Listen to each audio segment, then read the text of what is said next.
ঘন বৃষ্টি, আর এই ঘন বৃষ্টিতে কিন্তু চন্দ্রমল্লিকা গাছের কি কোনো ক্ষতি হতে পারে? এই বিষয়টা আমাদের অনেকের কাছ থেকেই শুনতে হয়। প্রথম কথা বলি, ঘন বৃষ্টি বলতে টানা হয়তো 2 দিন 3 দিন ধরে বৃষ্টি চলছে এমন বৃষ্টিকে বোঝাচ্ছি। যদি আপনার গাছগুলি ঘেঁস মিডিয়াতে থাকে তাহলে যে ক্ষতি হবে না এমনটা নয়। আর বৃষ্টির জল যে সবসময় চন্দ্রমল্লিকা গাছে গোড়ায় ক্ষতি করে এমনটাও নয়, চন্দ্রমল্লিকা গাছের কিন্তু উপরেও প্রচুর পরিমাণে ক্ষতি করে। তো কি কি ক্ষতি করে এবং তার কি থেকে আমরা কি করে তার থেকে নিরাময় পাবো, তার সমস্ত কিছু নিয়ে আজকের বিস্তারিত আলোচনা। তো পুরো ভিডিওটি স্কিপ না করে দেখতে থাকুন।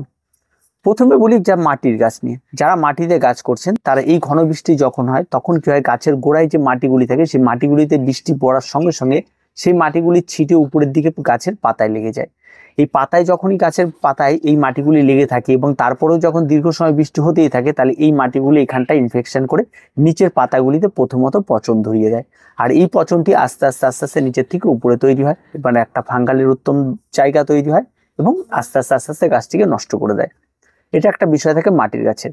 আরেকটি বিষয় থাকে যে কন্টিনিউ গাছের গোড়ায় জল জমে থাকার ফলে প্রথম অবস্থায় গাছটিকে দেখা যায় গাছটি বেশ সতেজ রয়েছে এবং গাছটি বেশ ভালো রয়েছে, তারপরে হঠাৎ করে যখন রোদ ওঠে তখন দেখা যায় গাছটি আস্তে আস্তে ঝিমিয়ে যাচ্ছে।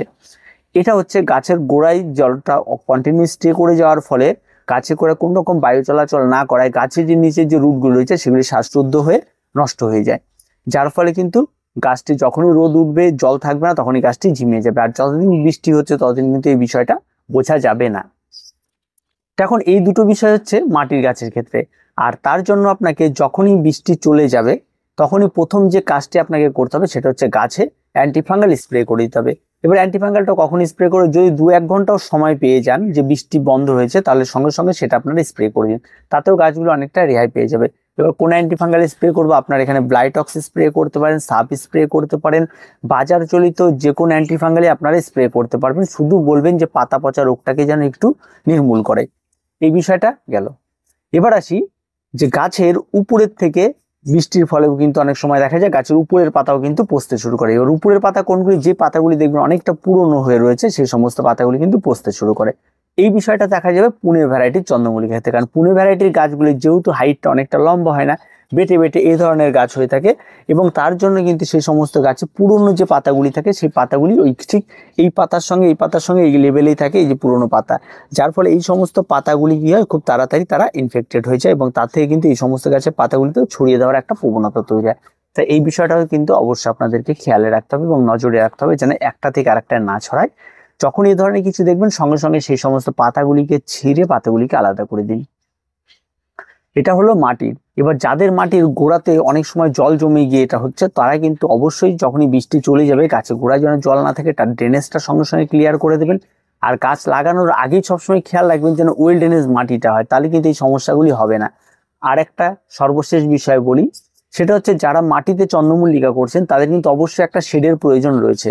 যদি আপনারা শেডে এই সমস্ত গাছগুলি না করেন, যদি খোলা আকাশের নিচে করেন, তাহলে কিন্তু গাছ নষ্ট হয়ে যাওয়ার প্রবণতাটা অনেকটাই বেড়ে যায়। এটা কিন্তু অবশ্যই আপনাদের খেয়াল রাখতে হবে। এবার ঘেঁস মিডিয়াতে যারা গাছ করছে তাদের গাছের যে সমস্যা হয় না সেটা নয়, কন্টিনিউ যদি বৃষ্টি পড়ে তাহলে ঘেঁস দিয়েও জল বেরোনোর সুযোগ পায় না এবং ঘেঁসটি যেখানে রাখা থাকে সেখানে হয়তো টবের নিচে চারদিক দিয়ে ছাদের সঙ্গে অ্যাটাচ থাকার পরে সে ফুটোটি বন্ধ হয়ে যায় কোনো কারণবশত, যার ফলে কিন্তু মানে জলটা স্টে হয়ে যায়, সেক্ষেত্রেও সমস্যা দেখা দিতে পারে। তো এই ছোট ছোট ব্যাপারগুলি ঘেঁষের ক্ষেত্রেও দেখা দিতে পারে। আবার ঘেঁষেও কিন্তু একই রকম ব্যাপার যে পাতা পচা নিচের থেকে পচতে পচতে উপরটা, এটাও দেখা যায়। আবার দেখা যায় যে উপরে থেকে কন্টিনিউ বৃষ্টির ফলে পাতা পচে যাচ্ছে, এটাও দেখা যায়। তো ঘেঁষের গাছেও ক্ষেত্রে অবশ্যই আপনাকে এই সমস্ত অ্যান্টিফাঙ্গালগুলি কিন্তু স্প্রে করে দিতে হবে, তবেই কিন্তু গাছটি কিন্তু ভালোভাবে আপনার গ্রোথ করবে। এবার আসি এই বৃষ্টির জল যখনই গাছে পড়ছে, গাছে কিন্তু একটা বাড়তি খাবার অ্যাড হচ্ছে, কারণ এই বৃষ্টি জলের মধ্যে কিন্তু প্রচুর পরিমাণ নাইট্রোজেন রয়েছে, প্রচুর পরিমাণ ফসফরাস রয়েছে, আরো ছোট ছোট মাইক্রোনিউট্রিয়েন্টগুলি কিন্তু এই বৃষ্টির জল রয়েছে। তাই এই বৃষ্টির জল টানা যখনই গাছে পড়বে, 3 দিন হোক 4 দিন হোক, 3 দিন বা 4 দিন পর যখন আপনি গাছগুলিকে দেখবেন গাছগুলি খুব ফাস্ট গ্রোথ করে গেছে এবং গাছগুলি আগের থেকে তুলনায় অনেকটা বেড়ে গেছে। তো এই বেড়ে যাওয়াটার সঙ্গে সঙ্গে কিন্তু গাছের যে পিঞ্চিংটি রয়েছে সেই পিঞ্চিংটিও কিন্তু আপনাকে চালিয়ে যেতে হবে, তা নাহলে কিন্তু গাছ অতিরিক্ত নাইট্রোজেন পাওয়ার ফলে কিন্তু গাছ টানটানা লম্বাটে হয়ে যাবে এবং গাছের ডালগুলি কিন্তু নষ্ট হয়ে যাবে, ফলে কিন্তু পরবর্তী পিঞ্চিং করে ঠিকঠাক কিন্তু ডাল আপনারা পাবেন না। তাই সময় থাকতে থাকতে সঙ্গে সঙ্গে এই সমস্ত কিছু পিঞ্চিং গুলো কিন্তু আপনাদের কন্টিনিউ চালিয়ে যেতে হবে।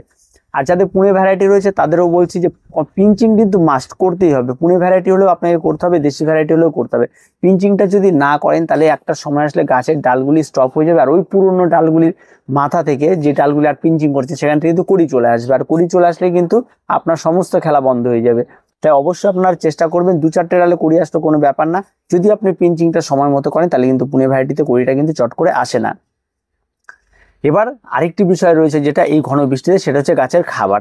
যখন অতিরিক্ত বৃষ্টি টানা 3 দিন বা 4 দিন চলছে, তখন ওই ডেটের মাঝখানে যদি আপনার গাছের খাবার দেওয়ার ডেট পড়ে যায় তাহলে সেই ডেটটা থেকে একটু বিরত থাকবেন, সেখানে বাড়তি খাবার দেওয়ার কোনো প্রয়োজন নেই। আগে বললাম যে বৃষ্টি জলে প্রচুর পরিমাণে খাবার থাকে, তাই এই খাবারটি কিন্তু সেখানে পড়ে যাবে, তাই সেই জন্য ওই সময়টাতে কিন্তু অন্তত বাড়তি খাবার দেবেন। আর খাবারটা দিলেও খুব একটা লাভ হবে না, কারণ যে বৃষ্টির জল পড়বে সেই বৃষ্টির জলে সেই খাবারটি ধুয়ে কিন্তু বেরিয়ে যাবে। তাই অযথা অপচয় করে কোনো খাবারের লাভ নেই।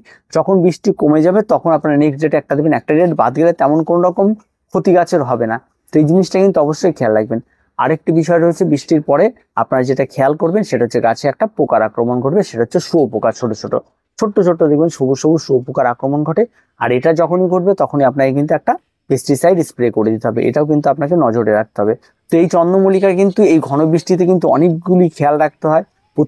প্রতিদিন বৃষ্টি চলাকালীন ছাতা নিয়ে ছাদে যাবেন এবং সেখানে গিয়ে আপনারা সমস্ত গাছগুলিকে খেয়াল রাখবেন। প্রয়োজন পড়লে কোনো গাছে বসে বসে পিঞ্চিং করে দেবেন, কিছু করে দেবেন, কারণ এই বৃষ্টির জল পড়লে কিন্তু গাছ কন্টিনিউ ফাস্ট গ্রোথ নিয়ে নেয় এবং পরবর্তী কিন্তু শেপ নষ্ট হয়ে যেতে পারে।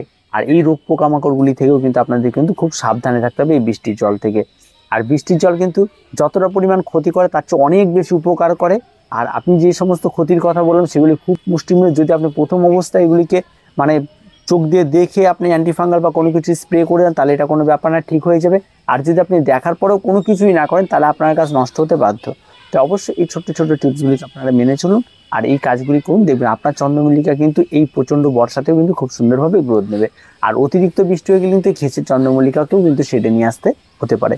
তো এই ব্যাপারগুলিকে আপনারা মেনে চলুন, দেখবেন খুব সুন্দরভাবে চন্দ্রমল্লিকা হবে এবং আগামীতে হাজার হাজার আপনারা ফুল পেয়ে যাবেন।